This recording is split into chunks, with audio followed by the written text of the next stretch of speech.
To get this meeting underway because we are going to cut it off at about 10:30, which allows us only an hour rather than the hour and a half which we had originally intended to use. This session is being taped. If we do get around to having questions from the floor, do we have a floor microphone? I don't even see it. Supposedly we had a floor microphone which we were supposed to ask all questions into, and now I can't even find the floor microphone. Is there one?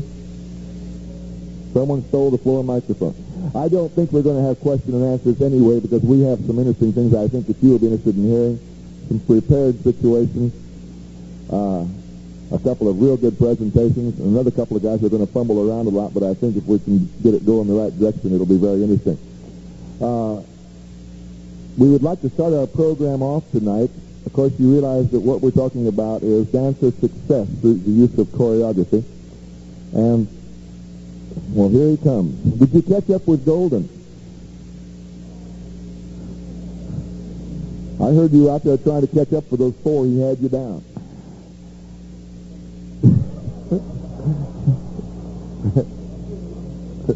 We hope you made it.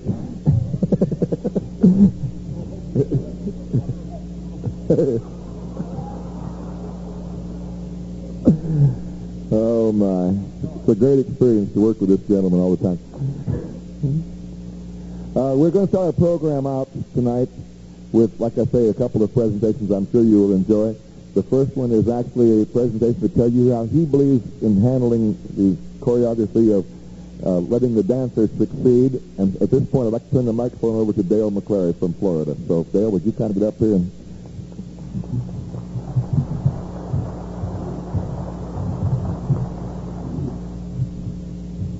Thank you, Frank, and good evening.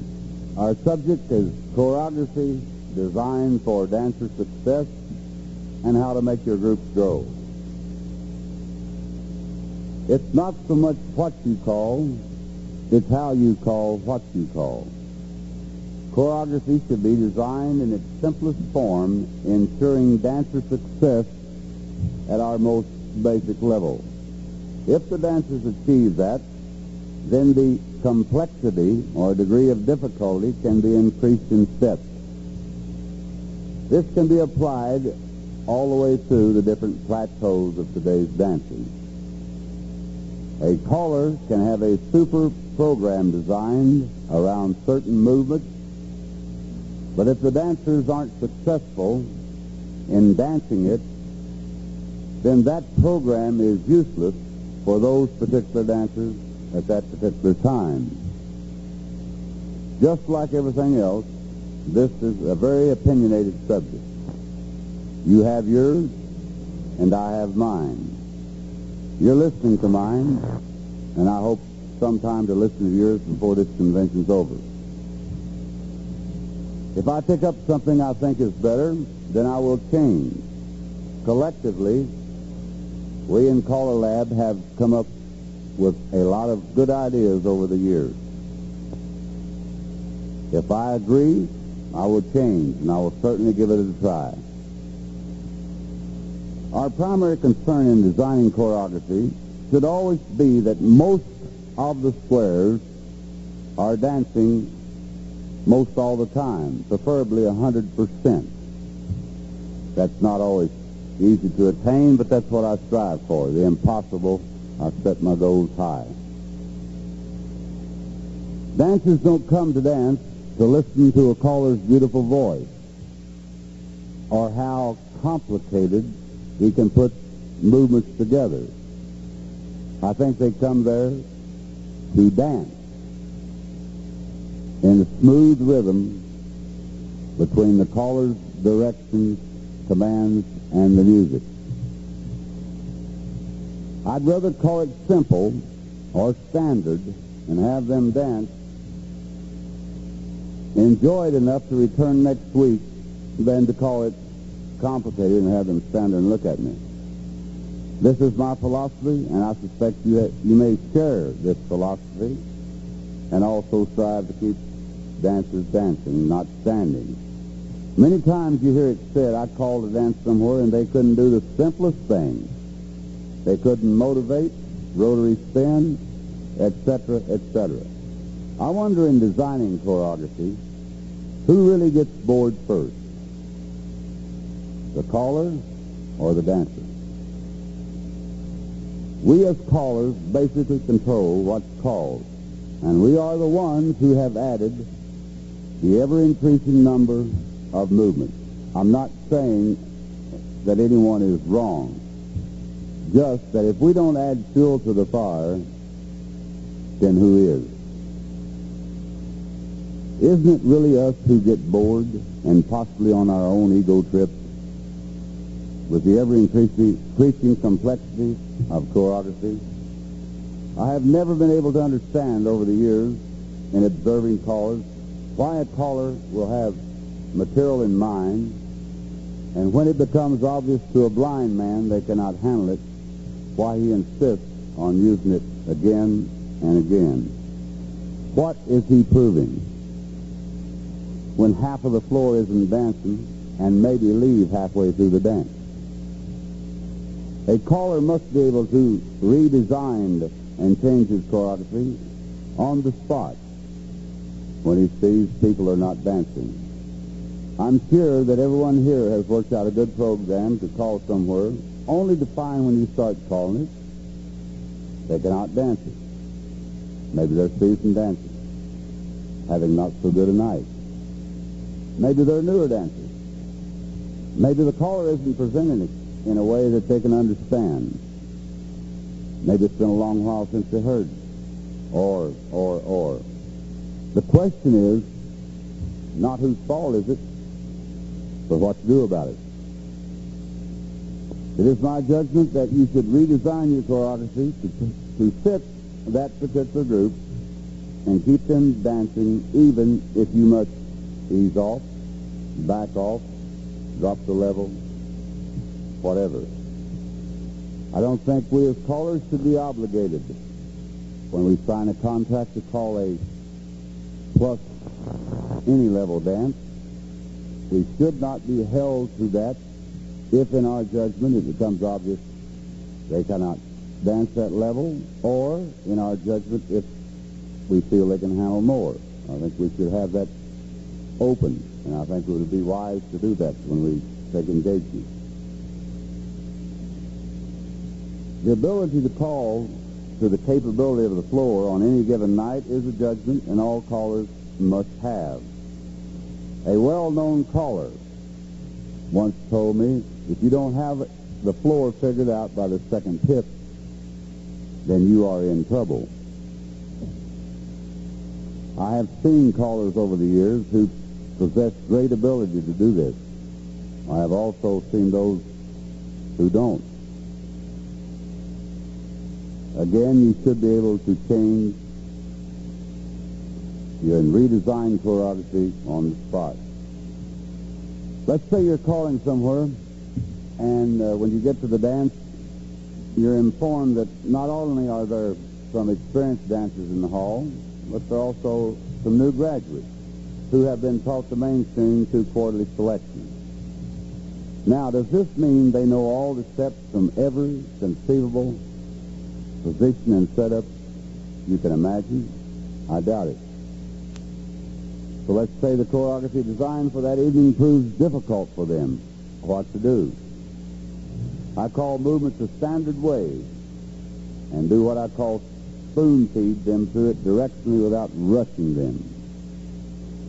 To me, it's not whether dancers can flip the hourglass backwards, etc., but whether they are dancing as much of the time as possible. The other is all right in its place. I have nothing against C4.5 or 5 or whatever it is level of dancing, providing it's controlled. If the newer dancers on the floor at any given dance, that you know that they're present, if they dance, then for sure the other dancers or experienced dancers will be dancing. Again, I believe it's not so much what you call, it's how you call what you call. It has been said by callers and dancers alike, why did they book him to call? He don't call anything. My answer to that is, what percentages of the squares are dancing on the floor at that particular time? If most everyone is dancing, then by golly, he's doing something right after all, where he has 2 squares or 200. In my home area of Florida, I call 5 to 7 times a week, 2 to 3 times to a number of the same people. I call basically the same type dance. I use a system known as logic choreography, which is knowledge gained by studying how movements interact. This gets committed to memory, and then I observe what the dancers dance or don't dance. I use an enormous amount of equivalence, and in essence, think we all do. It's all a variety of ways to get dancers in different positions, be it lines, boxes, etc. I really don't think too many dancers know when they have done an equivalent. They just know that they've changed places and faces and followed a different traffic pattern. This gives them variety necessary to keep them from getting bored. How you present choreography that you've designed also determines the dancer's success. You must not only find a market for your product, you must be able to sell it. Your voice control, timing, rhythm, clarity of words, and direction play a key role in how the dancers receive and understand the movement you call and affect how they respond. Also, a caller should allow the right amount of time to complete movements and must consider body flow of movements that they follow each other both smoothly and in rhythm with music. A caller's personality, his friendliness, and his openness and honesty on the mic, as well as between tips, also are important. A caller's frame of mind, his attitude, the mood he's in, will have a real pronounced effect on his calling and hence the dancers. Making sure that his bookings are always honored and correct and show that he's seriously interested in calling for them. A caller's enthusiasm while calling and making his people feel that he appreciates their being there is also necessary. Smiling and saying things in a jovial manner, even if upset at someone's particular attitude on the floor. A comment such as, "That looks a little shaky. Let's look at it again," addressed to the whole floor, is much better than saying, "Hey, Ralph, you goofed again. Hey, Ralph, you're in the wrong position." While all these things do not tell you specifically which movements to use choreographically, they are the key ingredients in why and what movements the caller chooses to call either fails or succeeds with the dancers. Each caller must discover not only what he likes to call and the successful best way to call it, but must consider what his dancers wish to dance and are capable of. All of the ingredients in designing and presenting choreography that ensures that dancers succeed at dancing will also ensure that your club, group, workshop, etc. grows. I'm just like everyone else. We want people to return the next night, next week, next month, next year. If we say we don't care, then we are either very wealthy or very stupid. Each person who comes in is a paying customer, just like us going to a restaurant, a dentist, etc. If we go to a dentist, for example, and he's on the rough side, snobbish, ignores our standing there, there's a good chance we won't return. Ladies and gentlemen, I think dancers are the same way. We must always be sure that our choreography is designed for their success, and so that they do dance most all the time. We are salesmen. We are selling ourselves, and we are selling square dancing and saying that it is enjoyable and proving that it is enjoyable. If we don't produce the product necessary, then they're not likely to return. Remember, it's not so much what you call, it's how you call what you call. These have been a few of my ideas on designing choreography for dancer success and how to make your groups grow. I'm sure that many of you have different ideas. I hope to learn some from you. That's why we're all here. Thank you very much. I enjoyed doing it.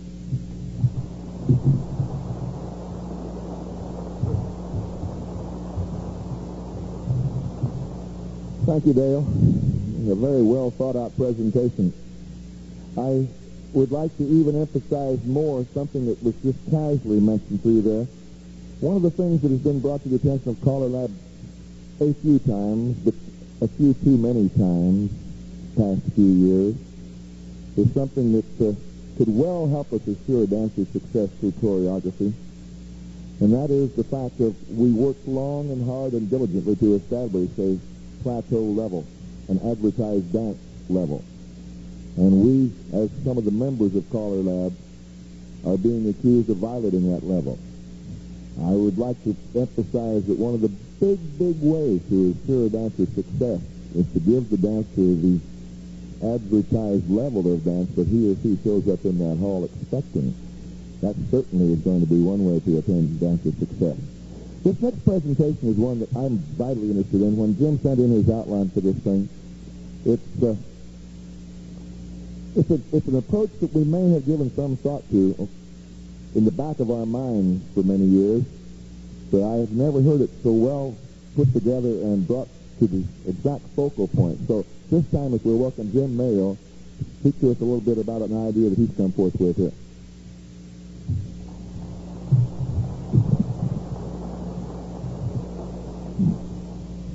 Thank you, Frank. And at the risk of... Whose eyeballs have I got here? Yours, Jim? Those are yours. Oh, okay. I'll try not to break them. You want them? Would you like them? When I get to beating my fist on the table, you know, it's dangerous for glasses.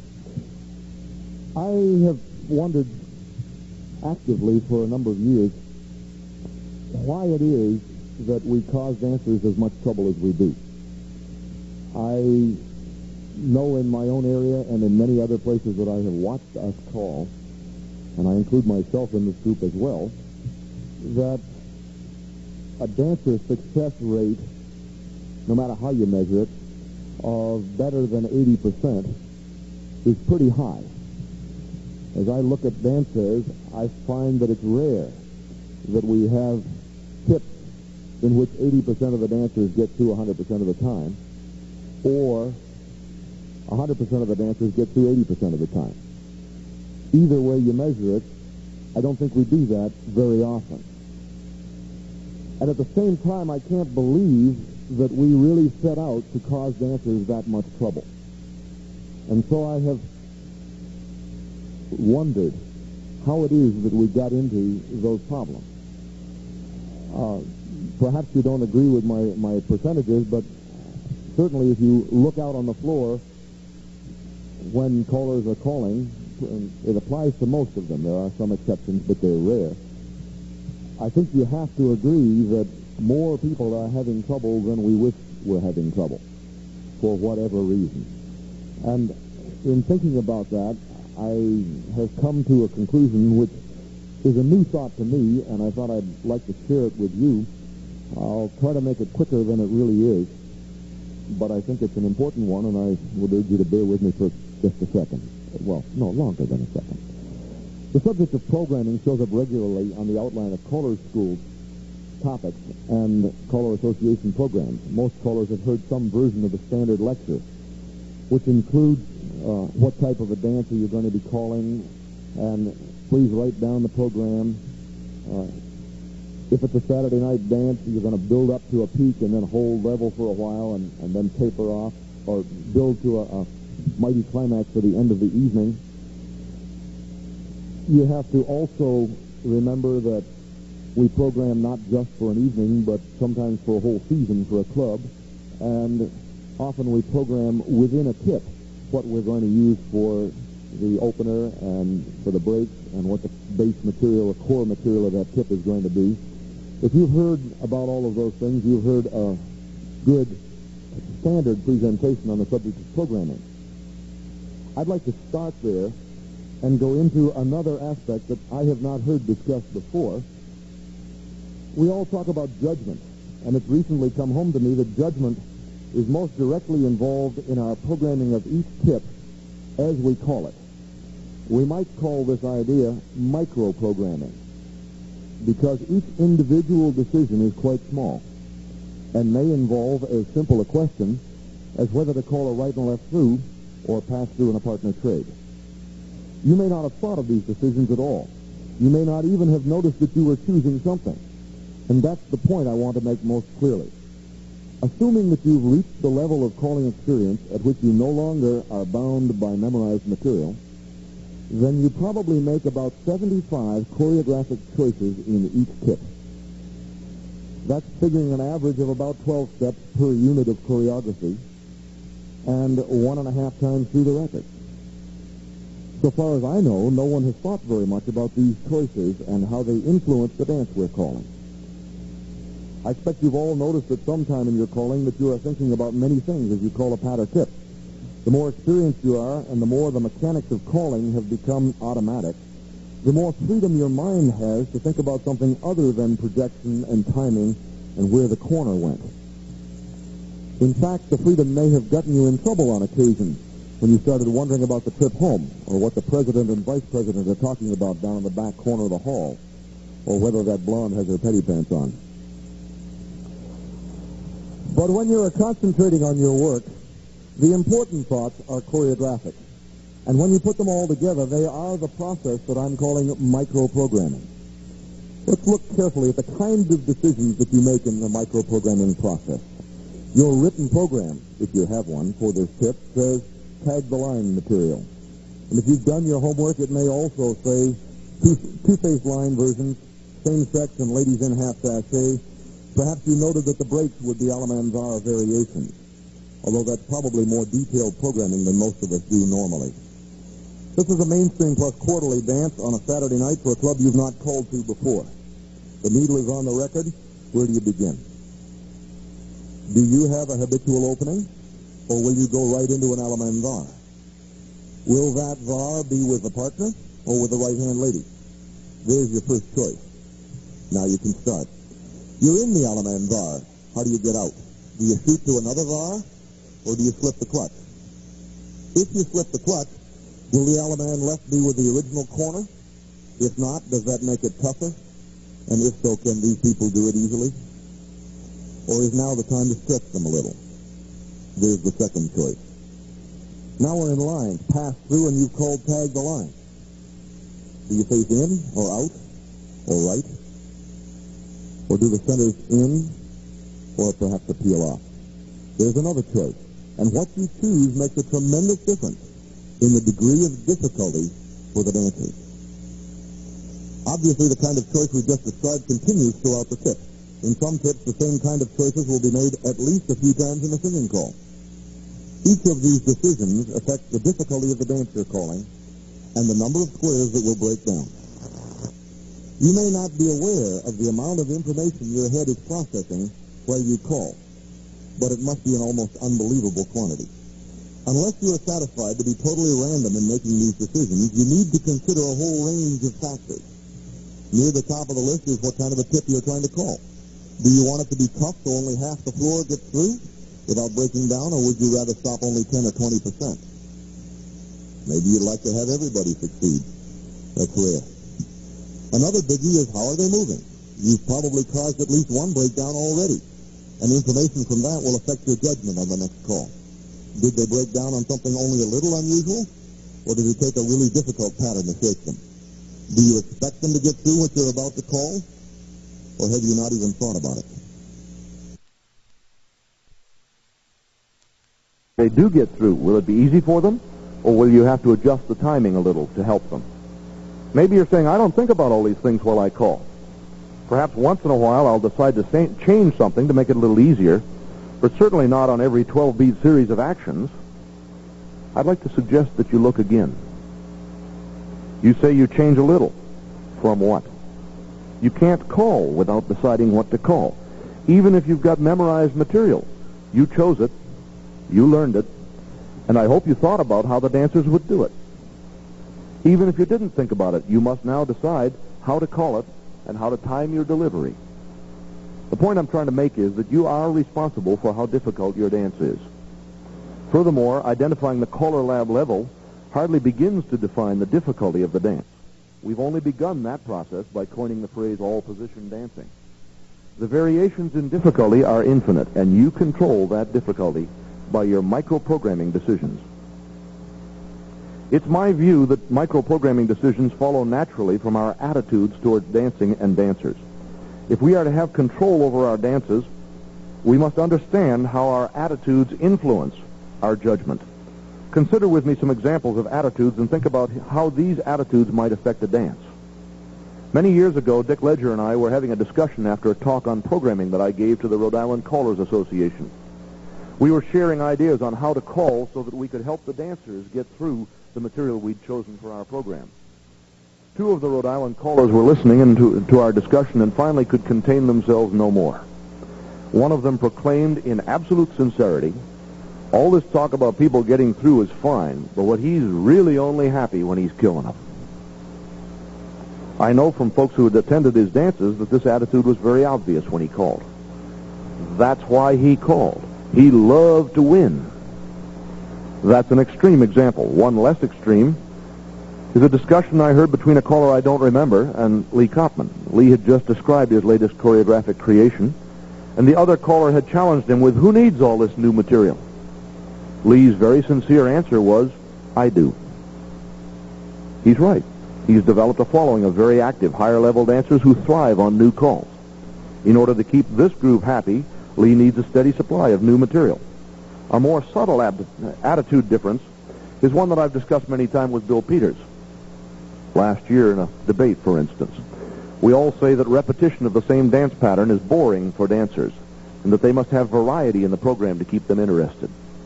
Bill feels it's important to provide choreographic challenge for the dancers as part of this variety.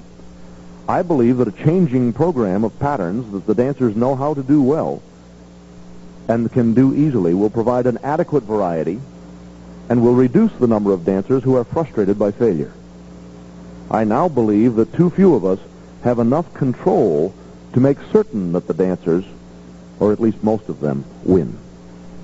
The important point in these examples, however, is to notice how the difference in attitude will influence your microprogramming decisions.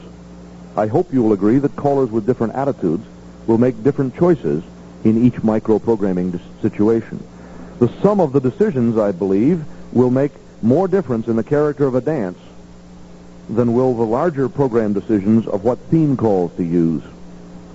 I should also point out here that if you do not prepare a program or do not at least plan your tip before you start to call, then the microprogramming decisions are the whole program, and you are probably more controlled by your attitudes.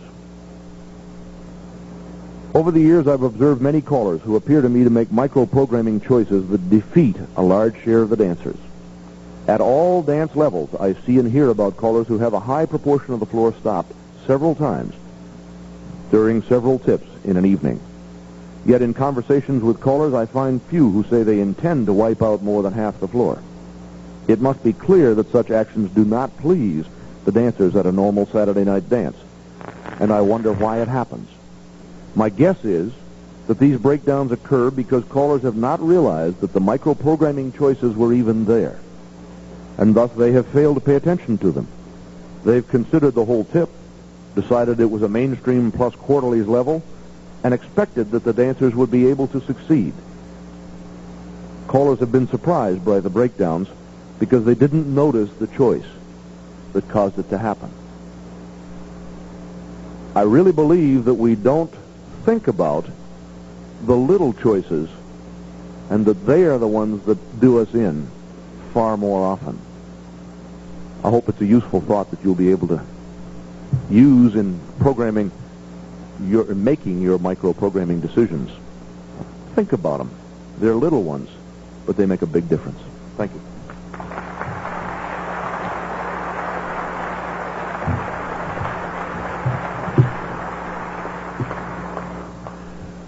See what I mean? There's a world of thought right there. And I guess you know this session is being taped. In fact, the gentleman in charge of the taping business told me that there were already a number of people who had advance ordered tapes, and he hoped we didn't louse up his advance orders. And that very presentation right there, to me, is something that's going to take me in my home several running through to sit down and listen to all the points that were made just in that last 15 minutes. It's something that we do, but I think as we become more conscious of doing it and realize what we're doing, it's going to help us make better decisions. Again, I'd like to reiterate that Jim brought it out a couple times there when he mentioned working within the CALLERLAB level programs. If we can learn to live within the rules that we've established for ourselves, after all, we set those rules up, let's live within them. Another thing that was brought out that I liked in both the last presentations is this is not just because we said program for dancer success.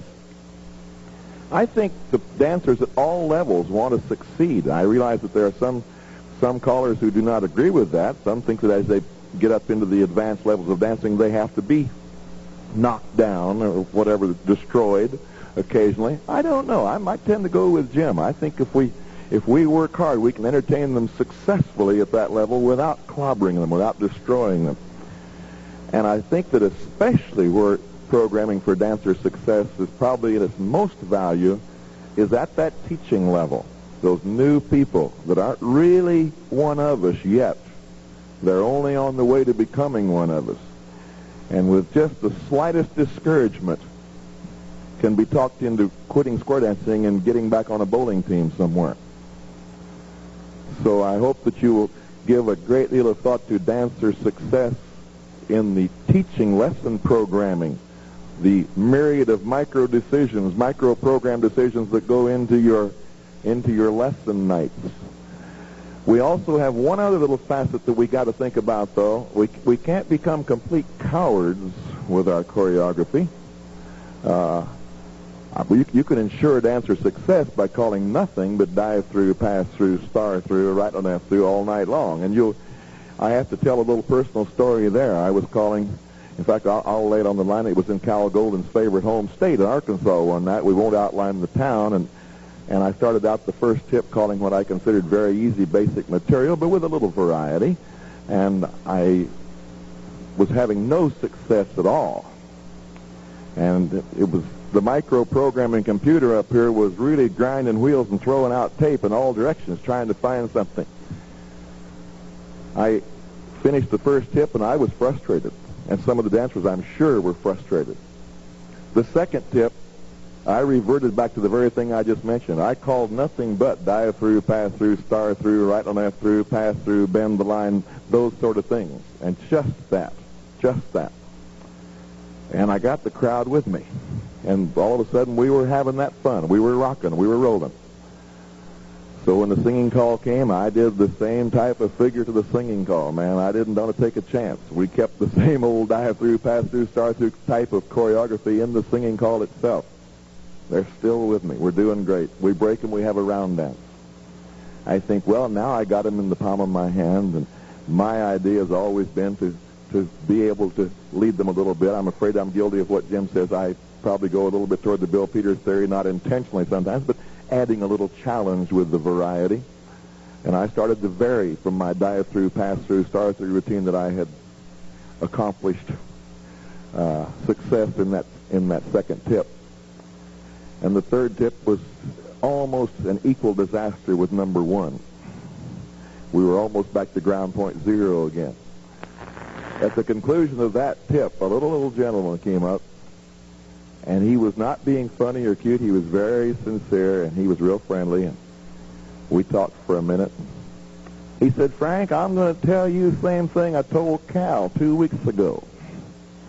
I said, "Oh, was Cal here 2 weeks?" He says, "Yes, sir. Had much the same problems you're having." I said, "What do you mean?" He says, "I've danced a long time. I watched you boys work before." He says, "I'm watching you sweat blood up there." And he says, "You're trying hard." And he says, "You know, I'm going to tell you just like I told Cal 2 weeks ago, when you find what we can do, stay with it."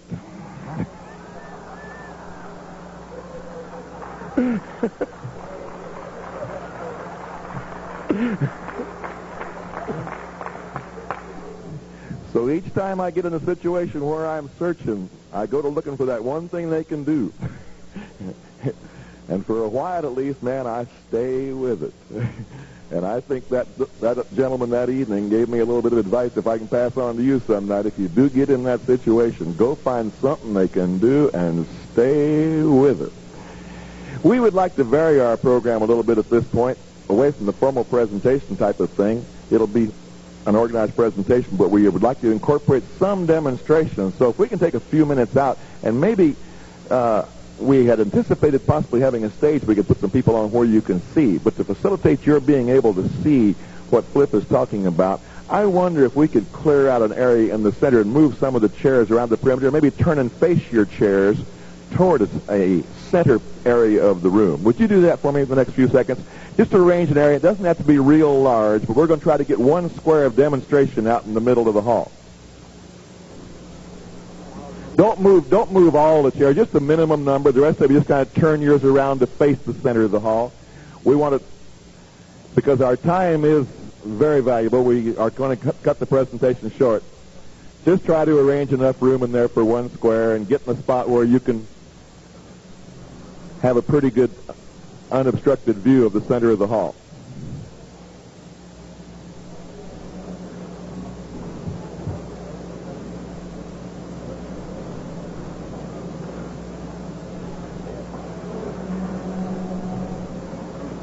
That's plenty of room. Now if you can find a place to kind of sit your body back down there and relax and rest for a moment.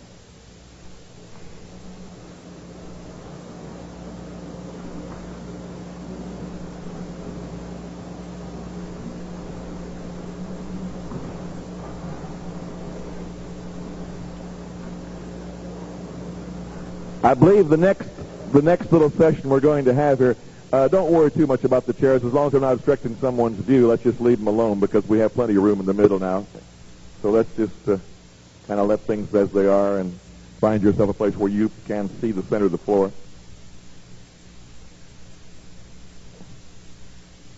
When Flip and I were talking about this next part of this program, I asked him if we could incorporate some real concrete examples, because as he is given just credit for doing, he takes floors of great varieties of experience and capability and entertains them all on both ends of the spectrum. And he does so not strictly by accident, as he tries to tell you. He'll sit up here and he'll tell you, I don't know what I'm doing. I just put words in here and they move around out there a lot. Yeah, sure they do.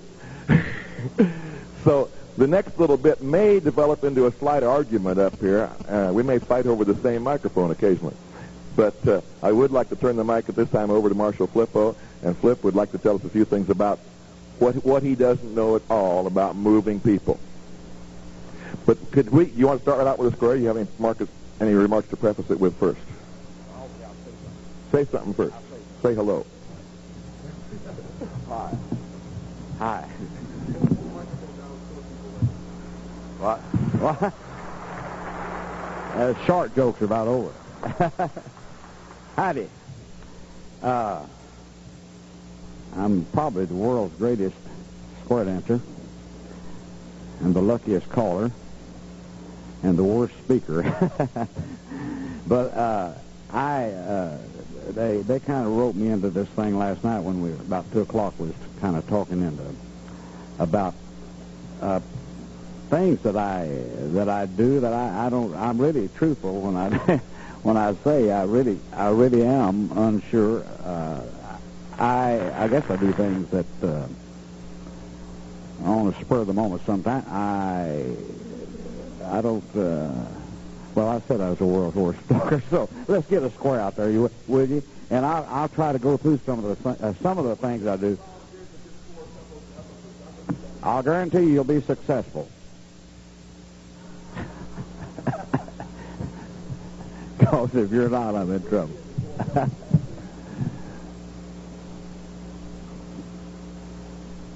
All right, thank you all. Whose corner? Let's see, the purple with the white and the red, orange with the... I'm trying to find the corner.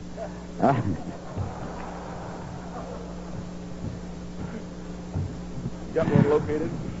Here's some of the things I did write down. On some of the basics, mainstream basics, on touch, I very seldom call just a plain old touch because I want to be sure that the whole floor knows I didn't say touch a quarter. So I'll usually say step to a wave or something like that, but I'll never say touch. Now, get over and sit down. I may want to argue. Yeah, I know you might.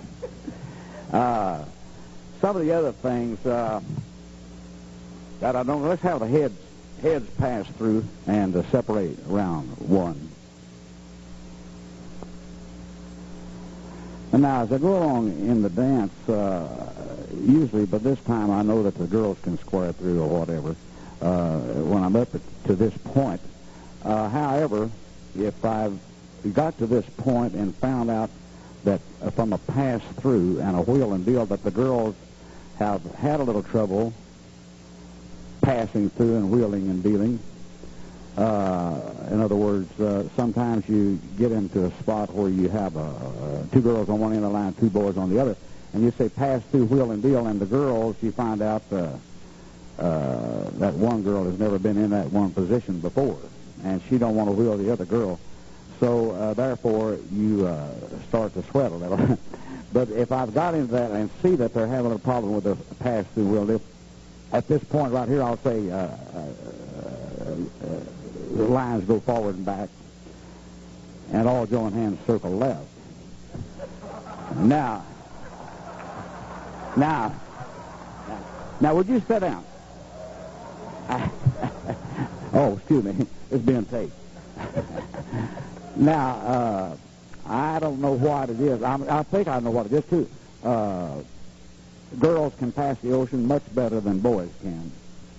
You ever know that? I know that. Pass the ocean, girls. Actually, the girls in the center knew what to do, and the girls probably on the outside hadn't been there too much because pass the ocean ain't called that very much. Anyway,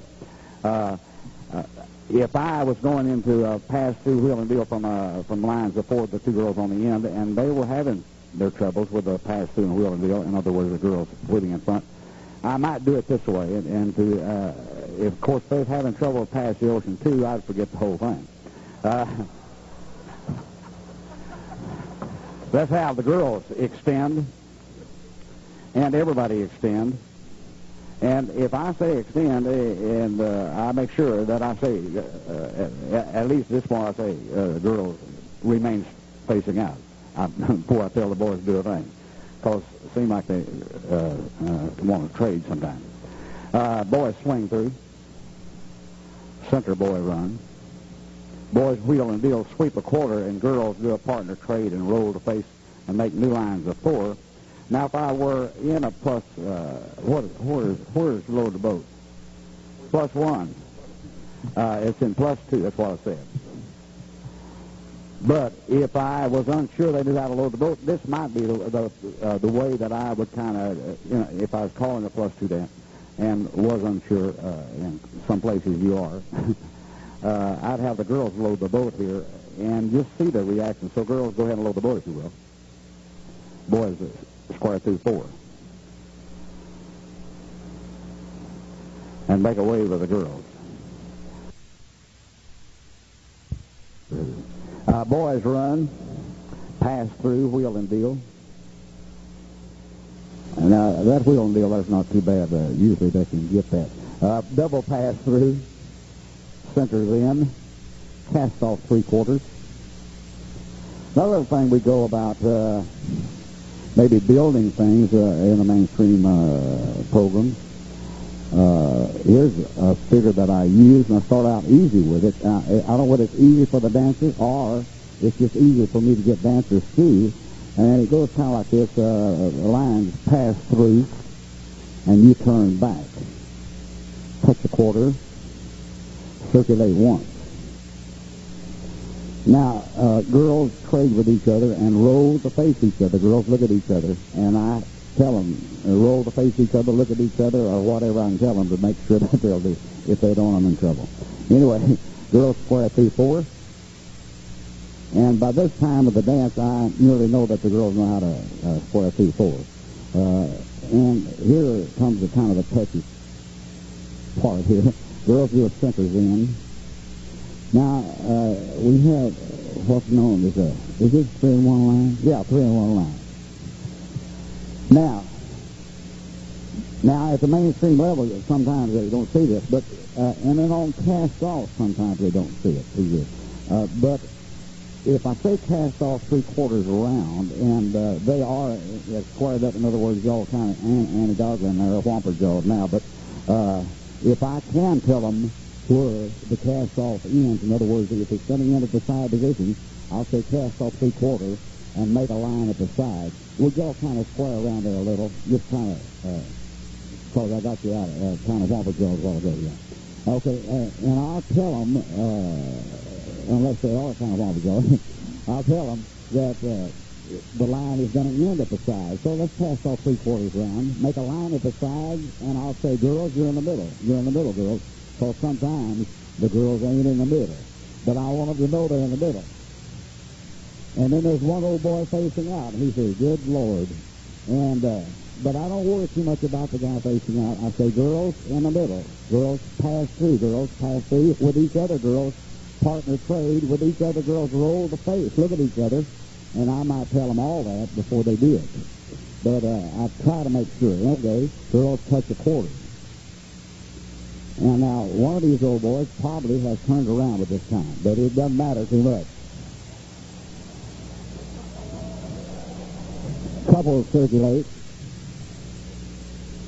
bend the line, pass 3, wheel and deal, double pass 3, centers in, cast off 3/4. Now, that was the easy version, and this is a little harder version. I don't know why it is. I think it's because the boys are smarter. No, maybe I just shouldn't have said that.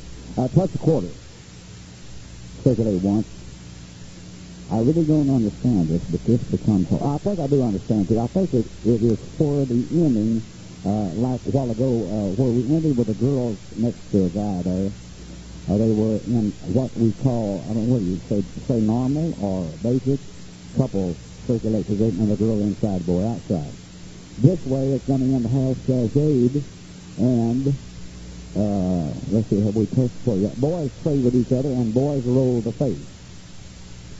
And I might say, look at each other, guys.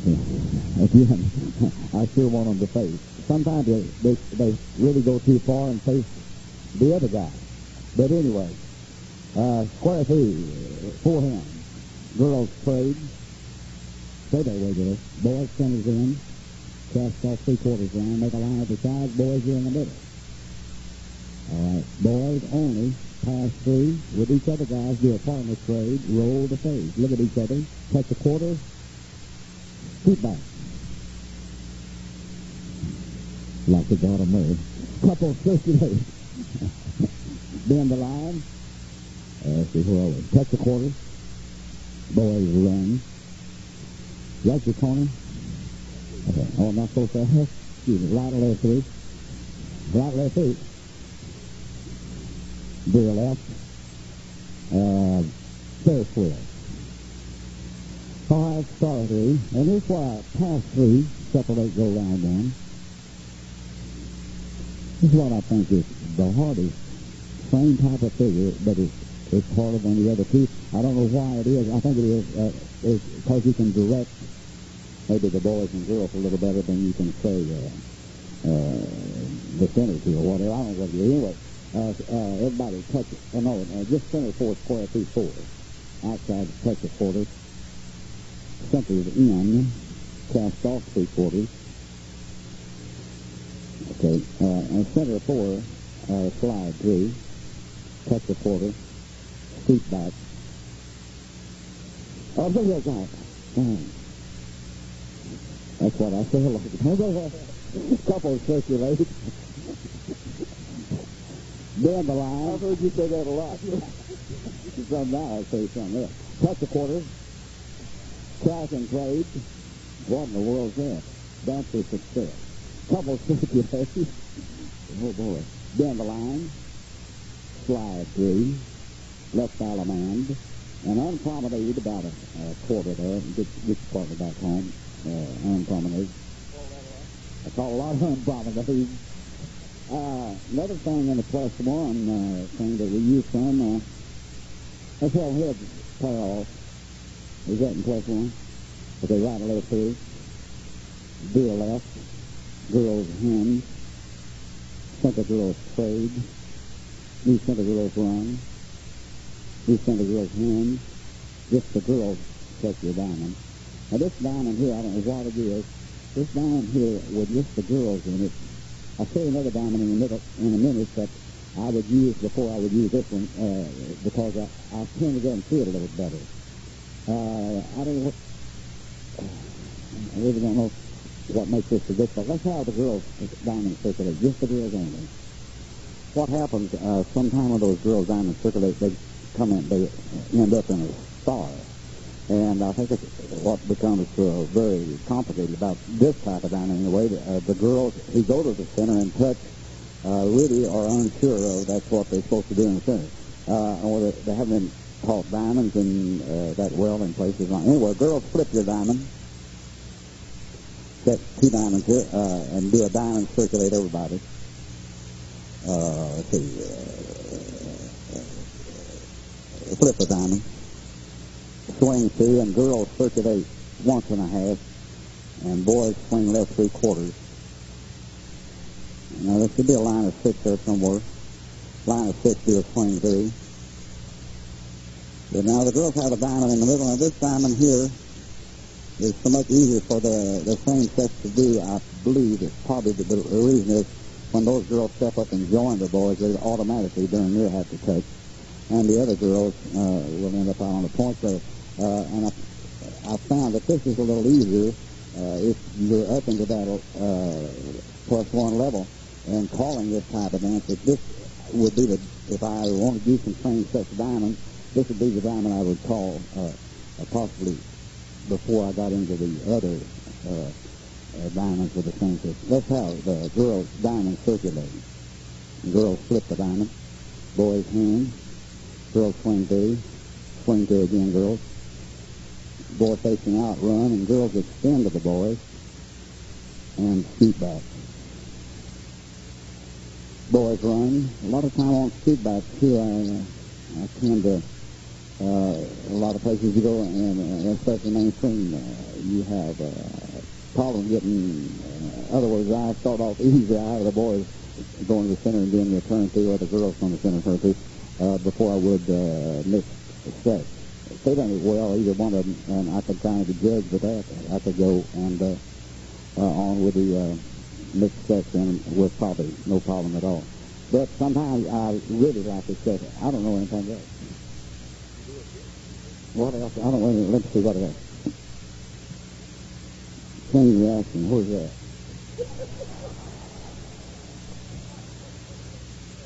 Now, pass to the center. Oh, I see. Seriously. I've been seeing, I know you have, and I appreciate it. But what I'd like to point out is that he stands up here and pretends he's fumbling and so forth, which is his own delivery. That's your own delivery. That's the God's truth. I'm not trying to. But the thing I'd like to point out to you is that it's the result of lots of hours of hard work and of planning. to know that when you say something out there is going to result. You don't just try it one time and take that big a chance. You're pretty darn sure when you open your mouth what's going to happen. Sure, we take chances. And with a little experience and a little self-confidence that you can restore the order to the chaos, you take a few more chances than you should sometimes, and the chaos does result. And there he's not kidding. We all get into those situations. But let me point out something else. You can sit down, and the best laid plans sometimes don't work out the way you had them visualized. You can do your homework with your dolls or your pad of paper, or however you work out your choreography. And here's the deal, it's going to work real good. It looks like it's going to be so simple. Oh, they'll see this real fine. But they don't. Just like Flip did point out to you. He said, and he was sincere. He said, I don't know why this is easier than that. It's the same thing. Well, it's not really the same thing, and experience will tell us that. And so you choose, maybe it's your own little 2 or 3 or 4 square club to try this out. You don't wait until the state festival with 300 squares on the floor when it's your turn to call to experiment with what might work. You have a pretty darn good idea of what's going to work when you step up there, because you have committed to memory the ones that did work and the ones that didn't. You've committed to memory the ones that were easy to get them through and the ones that you had to concentrate a little harder on to get them through. He kind of casually a while ago mentioned this little thing that I think, didn't Bill Peters last year in one of the presentations, I believe, bring out the fact that one of the reasons that we know why it's easier in certain positions. If the ending position is going to put the people in what they consider the normal position of the man standing with the lady on his right, the figure inevitably turns out easier. They find that position easier, even though they fumble. A while ago when he had that 3-in-1 line situation, and he said, one of those old boys is going to have turned around by this time. One of those old boys might have turned around. Yeah. Can I finish this one thing? One of those old boys might have turned around. But that old boy who turned around did so with a little bit of apprehension. He didn't turn around positively, knowing he was supposed to turn. He turned around kind of thinking, I wonder if I ought to do this. So the minute Flip said, couple circulate, he turned back around because he thought, uh-oh, I shouldn't have done that. So see what I'm getting at? He's establishing those ideas. He's putting you in situations where he's pretty darn sure it's going to work. Now, I just want to finish that one little thing. One other thing I'd like to point out to you, that as Flip was going through this example, he said several times, if I've noticed that the girls are having a little trouble, or by now I know the girls know how to do this, or these boys seem to be doing things right, those are the micro-programming decisions that I was talking about. They are the thought process that you get an opportunity to observe here in slow motion. As Flip walked the group through it, it was a slow process, and so he shared with you some of his micro-programming decisions as he went through it. It will be interesting to review the tape of this and go back and notice those decisions taking place. They really did.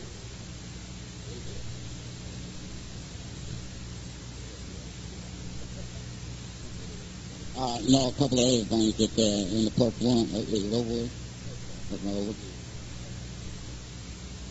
You find things as you go along through life, you know, that always had trouble getting people through triple street, and I heard somebody use them. Touch porters. And like I said, they said, look at that hand. So they say, look at that hand, you got a hold of it. So I tell them to look at that hand and say, hello, hand.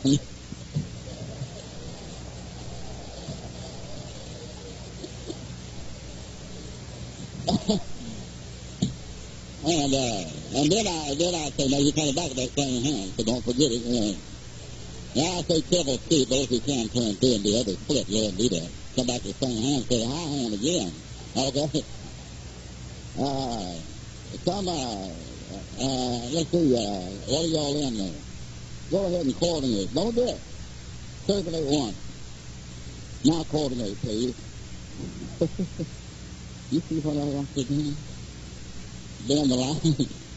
I like to coordinate with the girl in the rear there. Embarrassing. Couldn't be done. pass through wheel and deal. Center is right under 3. I used to call single circle. Don't do it.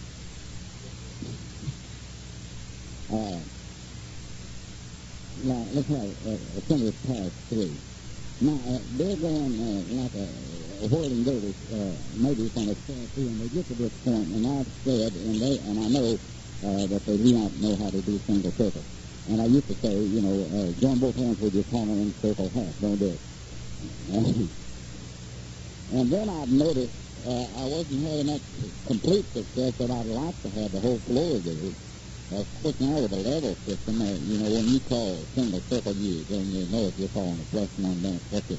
Plus 2? Plus 1. And I used to have a list I let you see. So it's plus 1 and plus 2. I don't have it. But I wasn't having the complete success with single circle. And I wanted to find someone I'd see when they get out here.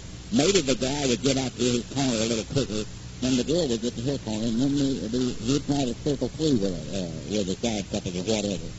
So I came up with a thing that, if they can do walking back, they take the quarter, and then walking dodge, and then partner trade, and roll the face of the girl, look at this girl, and then you're not, I find that they're a little further apart than they are. Of course, these are excellent dancers.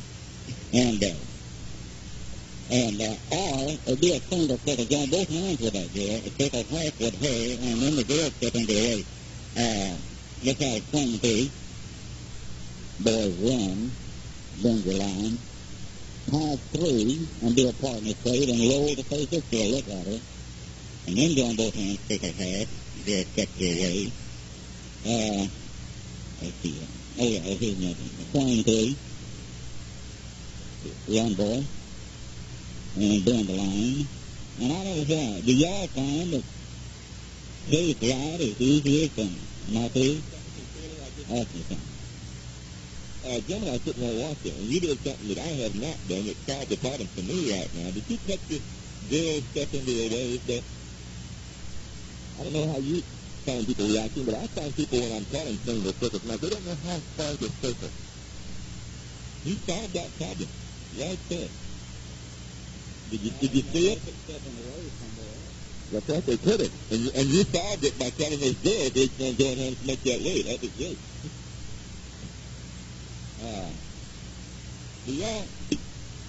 I've tried like head couples pass through and chase right, and had all kinds of problems. Why is it? The girls are coming around the outside. Like, what in the world is she doing, But I guarantee you, if I'm side calling, I'll make sure if you get all the way around her. My paper 16 beats. But by golly, you guarantee it. Then I found out that the style my calling doesn't do it from long before. And I was trying to be really directional with them, and I started with a hood, and passing through, because I was having trouble. I had trouble a long time before I found them. I got a little smart. Pass 3, partner trade, pass 3, face light, partner trade, and load, and body your partner down. I guess that's all. I don't know. There's some other stuff, but I don't know what I do. You have to go to? Hey, I really want to thank y'all. I appreciate it very much. I know you're tired because it's getting late, but thank y'all. Thank you, sir. Before you go away, we did